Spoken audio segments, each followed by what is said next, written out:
think I know why Trisha picked this movie out. Not because Mulan is a kick-ass princess, although, can you really call Mulan a princess?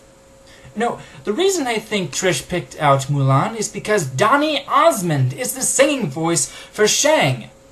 You know, Shang. Captain Shang? The guy who took his shirt off and fired the arrow at the top of the pole. Yeah, this just proves my point that the side characters are all but forgettable. I mean, face it, if you mention the names out of context, people would think that you'd be speaking gibberish. In fact, the only two characters that you remember coming out of this are Mulan and Mushu, and the only actor that you remember coming out of this was Eddie Murphy, who provided the voice for Mushu. And if you think about it, if you look at Mushu enough, you see little bits of Eddie Murphy in him. And that's what I miss about this film, the hand-drawn quality to it that's missing from today's animation.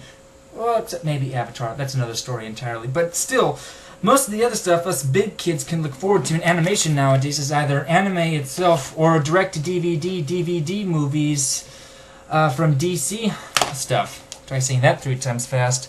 Where all they do is move their mouths on separate occasions. Here in Mulan, they speak not only with their mouths, but also with their entire body as well. And the framing, the colors, it's all so beautiful, right down to little swirls in the water, snow, and the dirt. They give it a very oriental feel to it. So yes, all very pretty to look at. But as far as, is it pretty to hear? Well, okay, yes, Make a Man Out of You is probably the MVP out of the songs in this film, and it's downright inspirational, right up there with the Rocky theme song. But some parts drag you back, kicking and screaming, to 1998. Remember the montage when Mulan was cutting her hair and running away from home? Yeah, that screamed 1990s.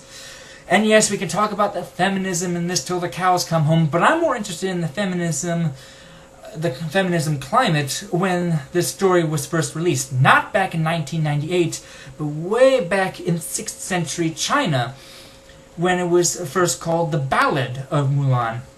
It follows the same premise. Old man is too old to join the army, and so his daughter goes and takes his place for him because, well, in the Ballad of Mulan, she actually had a sister and a little brother, but no older brothers to take his place, so she went off and joined the army. For 12 years, she maintained her cover as being a man, and she became a highly decorated officer, but then the emperor wanted to give her more rewards, but she said no thanks and went back home, and then the guys realized, wait a minute, that was a woman? So you'd think a culture like this, that sprouted up this legend, would have feminism at the forefront of the development of them as a society, right? Well, let me put it into perspective. 101 years ago, 1912, mind you, China outlawed foot binding. Let me put it into perspective. Foot binding is when you wrap the foot up real tight at a very young age so it stunned the growth, so it would only grow to be about 4 inches long. Yes, long, mind you. Let me put that into more perspective. This is my 11-inch long, about size 10.5 shoe size foot. And here is a 4-inch iPod.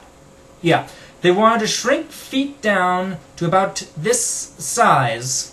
Imagine trying to walk around, or do chores, or housework, or even just join the army with this size of a foot. So yeah, equal rights for women, not exactly at the forefront of ideas as far as development for China as a society. Just be glad this film wasn't historically accurate. Overall, I think it was a good movie, but I don't think it was as great as The Avengers. I mean, it wasn't as great as Beauty and the Beast.